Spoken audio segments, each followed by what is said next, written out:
ಮೈಸೂರಿನಲ್ಲಿ ಮಾಜಿ ಸಿಎಂ ಸಿದ್ದರಾಮಯ್ಯ ಆಪ್ತನ ದಬ್ಬಾಳಿಕೆ ಸಾಲದ ವ್ಯವಹಾರಕ್ಕೆ ಮಧ್ಯಸ್ಥಿಕೆ ವಹಿಸಿ ಧ್ರುವಕುಮಾರ್ನ ದಬ್ಬಾಳಿಕೆ ಆಗ್ತಿದೆ ಅನ್ನೋ ಒಂದು ವಿಚಾರ.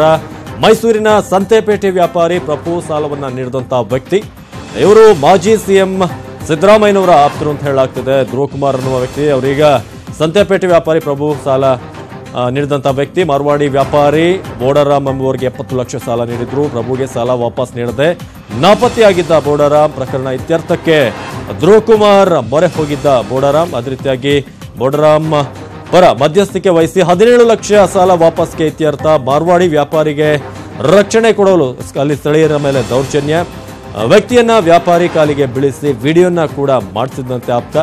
ಮಾಜಿ ಮುಡಾ ಅಧ್ಯಕ್ಷ ಧ್ರುವಕುಮಾರ್ರಿಂದ ಈ ಒಂದು ಕೃತ್ಯದ ಆರೋಪ ಕೇಳಿ ಬರ್ತಿದೆ. ಧ್ರುವಕುಮಾರ್ ಸಿದ್ದರಾಮಯ್ಯ ಆಪ್ತ, ಜೊತೆಗೆ ಹಿರಿಯ ಕಾಂಗ್ರೆಸ್ನ ಮುಖಂಡ ಅಂತ ಕೂಡ ಈಗ ಮಾಹಿತಿ ಸಿಗ್ತಾ ಇದೆ.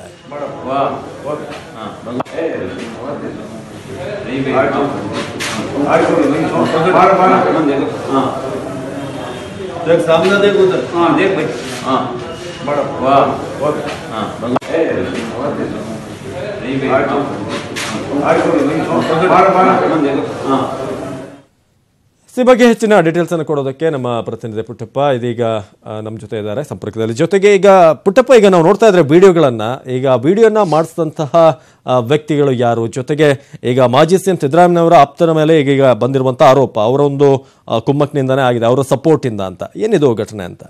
ಖಂಡಿತ ಅವಿನಾಶ್, ಮೈಸೂರಿನ ಮಾಜಿ ಮೂಡಾ ಅಧ್ಯಕ್ಷರು ಹಾಗೂ ಕಾಂಗ್ರೆಸ್ನ ಹಿರಿಯ ಮುಖಂಡರು ಆಗಿರುವಂತ ಧ್ರುವಕುಮಾರ್ ಅವ್ರ ಮೇಲೆ ಈ ರೀತಿಯಾದಂತಹ ಒಂದು ದುರತರವಾದಂತಹ ಆರೋಪ ಬಂದಿದೆ.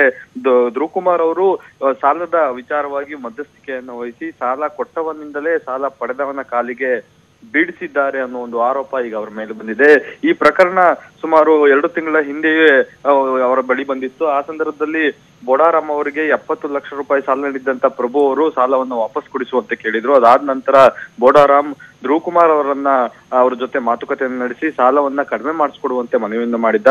ಆಗ ಧ್ರುವಕುಮಾರ್ ಪರ ಬ್ಯಾಟಿಂಗ್ ಅನ್ನ ಮಾಡಿದಂತ ಬೋಡಾರಾಮ್ ಪರ ಬ್ಯಾಟಿಂಗ್ ಅನ್ನ ಮಾಡಿದಂತ ಧ್ರುವಕುಮಾರ್ ಅವರು ಪ್ರಭು ಅವರಿಗೆ 17 ಲಕ್ಷ ಮಾತ್ರ ಸಾಲವನ್ನ ನೀನು ವಾಪಸ್ ಪಡ್ಕೋಬೇಕು ಅಂತ ಹೇಳಿ ಒತ್ತಾಯ ಪೂರ್ವಕವಾಗಿ ಅವ್ರಿಗೆ ಒಂದು ಬಾಂಡ್ ಪೇಪರ್ ಮೇಲೆ ಸಹಿಯನ್ನ ಹಾಕ್ಸ್ಕೊಂಡಿದ್ದಾರೆ. ಇದಾದ ನಂತರ ಸಾಲ ಕೊಟ್ಟವನಿಂದಲೇ ಸಾಲ ಪಡೆದವನ ಕಾಲಿಗೆ ಬೀಳಿಸಿ ತಪ್ಪಾಯ್ತು, ಇನ್ನೊಮ್ಮೆ ಹೀಗೆ ಮಾಡೋದಿಲ್ಲ ಅನ್ನೋ ಒಂದು ಮನವಿಯನ್ನು ಸಹ ಮಾಡಿಸ್ಕೊಳ್ಳುವಂತ ಒಂದು ವಿಡಿಯೋವನ್ನು ಸಹ ಸ್ವತಃ ಅವರೇ ಮುಂದೆ ನಿಂತ್ಕೊಂಡು ಮಾಡಿಸಿದ್ದಾರೆ. ಈ ಘಟನೆ ಆದ ನಂತರ ಆ ವಿಡಿಯೋ ಸಾಮಾಜಿಕ ಜಾಲತಾಣದಲ್ಲಿ ವೈರಲ್ ಆಯ್ತು. ಅವಮಾನಗೊಂಡಂತ ವ್ಯಕ್ತಿ, ಸಾಲ ಕೊಟ್ಟಂತ ವ್ಯಕ್ತಿ ಗೃಹ ಸಚಿವರಿಗೆ ದೂರನ್ನು ನೀಡಿದ್ದಾರೆ.